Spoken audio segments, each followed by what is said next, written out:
देश काल के अनुरूप सांवरिया से मिलवो चाहे तो सज उन परमात्मा से यदि आप मिलना चाहते हो, भगवत मिलन की कोई चेष्टा है, पिपाशा है, लालसा है, प्यास है, तो रास्ता बताया गया है, मार्ग बताया गया है। सांवरिया से मिलवो चाहो तो सज, तो कैसे श्रृंगार करना है। पियाजी से मिलवो चाहो तो अपने व्यवहार में भी जब दूल्हा आता है और दुल्हन जब उनके सन्मुख होती है तो तरह तरह से श्रृंगार किया जाता है।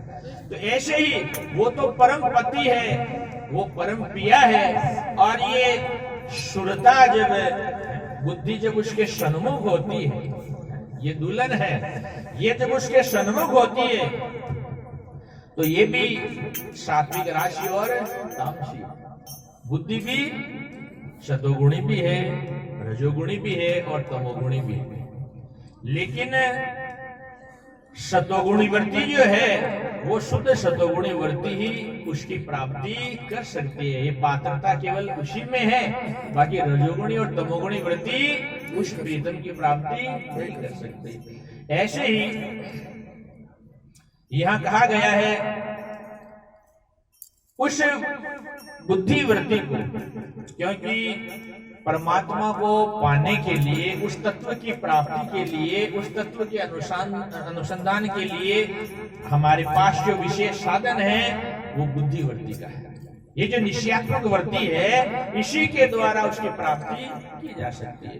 अब निश्चयात्मक वृत्ति बुद्धि है और उस परमात्मा को पाना चाहती है, तो अब विचार करना है कि उस बुद्धि को हम कैसा बनाएं कि वो परमात्मा को पा सके, उस तत्व का अनुसंधान कर सके, वो परम शुद्ध हो सके।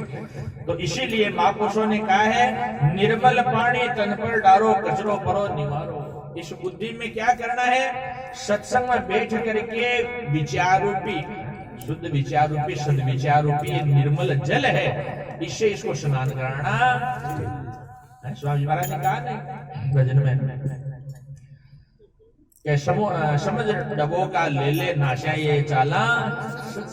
तो यहाँ डुबो का लेना है किसको, अपनी बुद्धि वृद्धि को। तो इसमें अपने को ज्ञान में डुबकी लगानी है। जब बुद्धि जो है निर्मल विचार ग्रहण करेगी, जब वो अच्छा सात्विक वातावरण प्राप्त करेगी, तो हमारी बुद्धि, विचार सागर में कहा गया है कि शुद्ध जो सतोगुणी बुद्धि है वही उस तत्व को प्राप्त कर सकती है।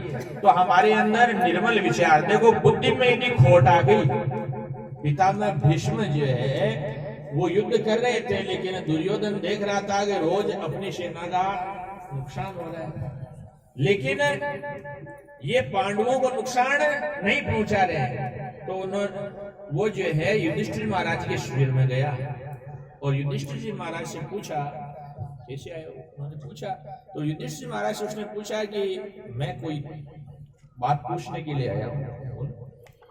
तो कहा कि पितामह भीष्म हमारे सेनापति है और हमारी सेना का उनके होते हुए बहुत नुकसान हो रहा है, वो खुल करके युद्ध नहीं कर रहे हैं, वो आपको नुकसान नहीं पहुंचा पा रहे हैं, तो इसका कारण क्या है।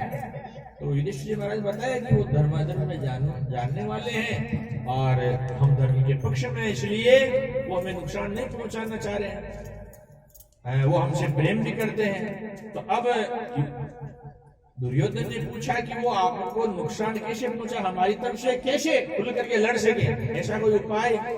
तो कहा कि उनकी बुद्धि धर्म में लगी हुई है, शुद्ध है, यदि उनकी बुद्धि को, मति को खराब किया जाए तो पार पड़ सकती है। तो उनकी मति भ्रष्ट कैसे हो, क्या कोई दुष्ट का पापी को घर को भोजन खिला दे तो बाकी मति भ्रष्ट हो सके। तो दुर्योधन ने पूछा कि ऐसा कौन बड़ा पापी है जिसके घर का खाना खिलाने से, भोजन खिलाने से जो उनकी बुद्धि भ्रष्ट हो जाए। तो युधिष्ठिर महाराज ने कहा दुर्योधन तेरे से भी कोई पापी और बड़ा होगा क्या, कहाँ ढूंढने की जरूरत पड़ रही है, तू तो तेरे यहाँ बुला करके तेरे हाथ से खिला दे। और कहते हैं कि दूसरे दिन पितामह भीष्म आए तो सिंह की तरह टूट पड़े। और भयंकर नरसंहार हुआ और शाम को अर्जुन भगवान श्री कृष्ण को लेकर के शिविर में जाना पड़ा पितामह भीष्म को पूछने के लिए कि आपको हम पराजित कैसे करें।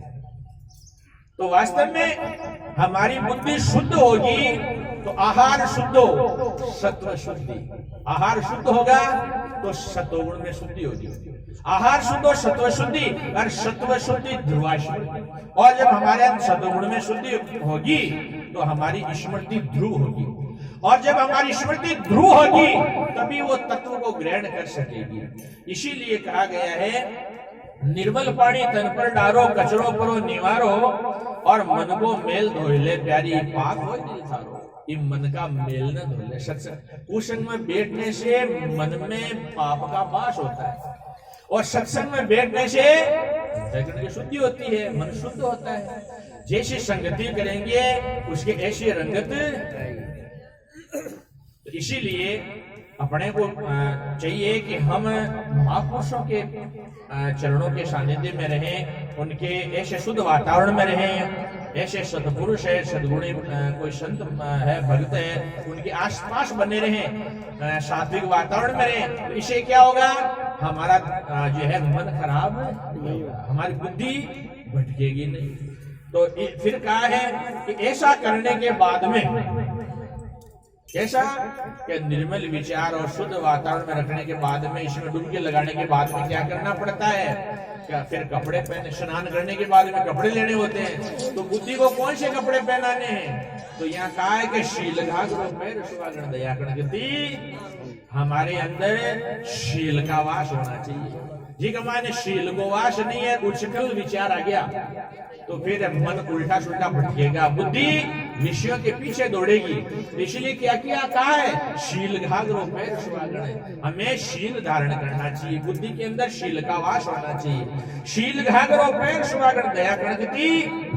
और कणगति का की श्रृंगार करना तो कणगति का की बांधनी है दया, क्योंकि हाँ बड़ी बड़ी कणगतियां सब वो सांवरो राजी उगाड़ो और एक कणगतियां बुद्धि ने पहना भी। यहाँ जो वधु है वो कौन है, वो बुद्धि है। तो इसीलिए बुद्धि का गहना, बुद्धि का श्रृंगार बताया गया है। तो फिर कहा चेतन चुनड़ और सुहागण है। हाँ नेम को नाड़ो जुगत कर बांधो लोग असलो सारो।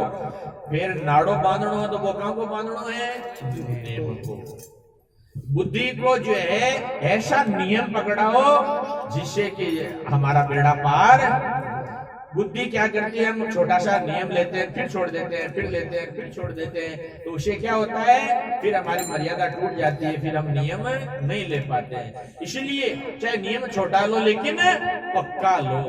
अभी कजोड़ जी बार बता रहे खजूराम जी, तो कजाराम जी बता रहे हैं कि वास्तव में अपने को संकल्प लेना और सबके बीच में ले तो और साखी भी हो जाए तो थोड़ी शर्म तो आवे।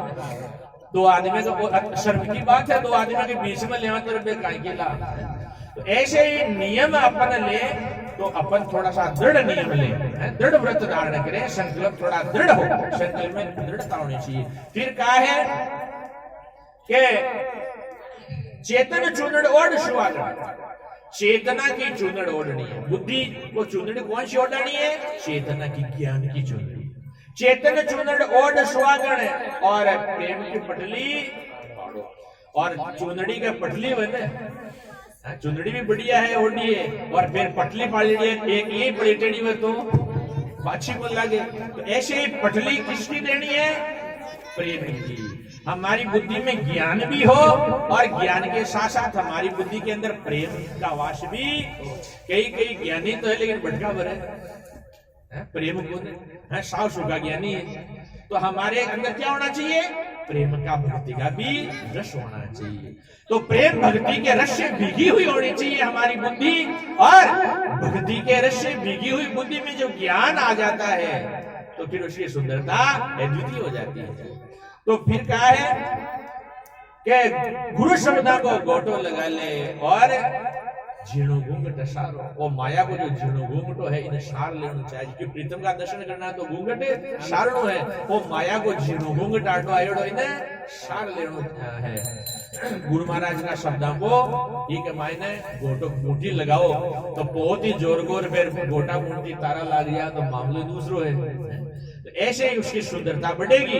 हमारी बुद्धि की सुंदरता कब बढ़ेगी कि उसके अंदर गुरुदेव की जो है कृपा भी मिले, उनका ज्ञान का प्रसाद मिले और उनकी साधना करके चेतना को प्राप्त हो। फिर कहा है कि कपड़ा आदि धारण करने के बाद में श्रृंगार होता है, आभूषण पहने जाते हैं। तो यहाँ बताया है कि विवेक टीकी बाल लगा ले गुरुगुम गजरो शरो। विवेक रूपी टीकी लगा करके गुरुदेव का ज्ञान का अंजन लगा करके और फिर ईड़ा पिंगला भेल सुहागण सुपण मांगसवार। ईड़ा और पिंगला जो नाड़ी है इसका शोधन करके और सुखमणा के अंदर यहाँ मिलाना चाहिए और परमात्मा का दर्शन करना, ध्यान करना चाहिए। यहाँ हमारी त्रिकुटी है, प्रकुटी है, उसमें ज्योतिष रूप परमात्मा का दर्शन होता है, तो यहाँ हमें दर्शन करना चाहिए। फिर कहा कि परम पिया से यारी कर ले संगत मिटे दिया। उस परम पिता परमात्मा से एकाकार हो जाए, उसे प्रेम कर ले, उसे अपने तार जोड़ दे, तो तेरा सारा संकट सारा क्लेश हमें चाहे सारे विश्व की संपत्ति दे दी जाए, साधन सुविधा दे दिया जाए, फिर भी हमारे को सुख की प्राप्ति, क्योंकि सुख स्वरूप परमात्मा है। जब तक वहां से तार नहीं जुड़ेंगे, वहां से कनेक्शन कटा होगा, तब तक सुख मिलेगा ही। सुख सुविधा तो रावण के पास सारी थी, लेकिन परमात्मा से कनेक्शन कटे हुए थे, इसीलिए सब कुछ होते हुए भी दुखी था। जब तक चाहे बड़े बड़े राजा महाराजा हुए, उन्होंने आधी रात को राजधानियां खाली कर दी, नंगे पैर निकल गए, ये फकीरी ले ली। किस लिए? क्योंकि इन साधन सुविधाओं में, इस संपत्ति में सुख, तो हमें परमात्मा से डोर लगानी है। परम पिया से यारी कर ले संकट मिटे तिहारो। भवानी नाथ यूं कह मोरी सजनी पावे अमर भरतारो। तो बुद्धिवृत्ति से कहा है कि तू अमर भरतार को, तेरे प्रीतम को प्राप्त वर्ण कर सकती है, प्राप्त कर सकती है। बोलो सदगुरु भगवान की। तो परमात्मा को पाने के लिए